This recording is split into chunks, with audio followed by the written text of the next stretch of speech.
A deal that screams desperation. Let's take a deep dive into why Mark Zuckerberg dropped $15 billion to potentially acquire Scale AI. For those who are new here, I'm Gia. I used to be an AI PM at a research lab. My goal is to explain AI in a very fun and approachable way. The very quick TLDR is that Mark Zuckerberg just dropped almost $15 billion for a 49% stake in Scale AI. And a lot of people on media have been saying that it's pretty insane to be spending $15 billion on a data labeling company.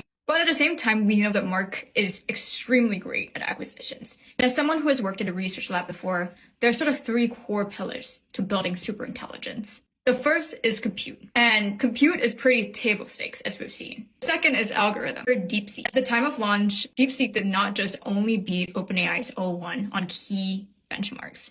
It also did so at 95% of the cost. And so a Chinese research lab literally ate Meta's lunch at an open source strategy while making their models look outdated and expensive. Third, data. Most of the data in the world is unstructured, and AI systems find it very difficult to use such data off the bat. And so it needs to often be labeled, which is a very resource-intensive endeavor. And so this is where Scale comes in, where they not only do basic labeling, but they also implement a human-in-the-loop approach, where they're able to combine machine learning and human input to create a gold standard training data that frontier models need. So Mark Zuckerberg probably paid $15 billion because he believes that Scale has the necessary data infrastructure to provide Meta with the best types of data, whether it's real data or synthetic data needed for AGI development. We're going to see a lot more of these sorts of acquisitions happen over the next couple of years. So the question isn't whether this deal helps Meta catch up in the race towards superintelligence, it's whether it's already too late.